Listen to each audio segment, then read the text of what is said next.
দুবাইয়ের আকাশ তখন রৌদ্রোজ্জ্বল, মাঠে হালকা বাতাস। ভারতীয় দল অনুশীলনে ব্যস্ত, কারণ তাদের ভ্রমণ করার কোনো ঝামেলা নেই। যেখানে চ্যাম্পিয়ন্স ট্রফির মূল আয়োজক পাকিস্তান, সেখানে ভারত তাদের সব ম্যাচ খেলছে দুবাইয়ে। আর এতেই বিতর্কের আগুন জ্বালিয়ে দিলেন অস্ট্রেলিয়ার বিশ্বকাপ জয়ী ক্যাপ্টেন প্যাট কামিন্স। অ্যাঙ্কেলের চোটের কারণে চ্যাম্পিয়ন্স ট্রফিতে খেলতে পারছেন না কামিন্স, কিন্তু ঘরে বসেই নজর রাখছেন প্রতিযোগিতার ওপর। অস্ট্রেলিয়ার জনপ্রিয় সংবাদ মাধ্যম ইয়াহু অস্ট্রেলিয়াতে দেওয়া এক সাক্ষাৎকারে তিনি বলেন, ভারত এমনিতেই শক্তিশালী দল, তার উপর একই ভেন্যুতে সব ম্যাচ খেলার সুবিধা পাচ্ছে। এটা একটা বিশাল অ্যাডভান্টেজ।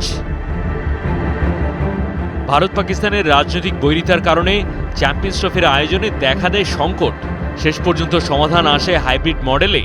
সমস্ত দল পাকিস্তানই খেলছে, তবে ভারত সব ম্যাচ খেলছে দুবাইয়ে। এই সুবিধার কারণেই ভারতীয় দল একই পিচে বারবার খেলতে পারছে, কন্ডিশনের সঙ্গে সহজেই মানিয়ে নিচ্ছে, ভ্রমণের ধকলও নেই।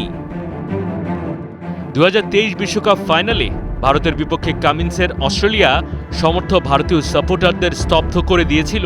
সেই কামিন্সই এবার চ্যাম্পিয়ন্স ট্রফিতে ভারতের সুবিধা নিয়ে প্রশ্ন তুললেন।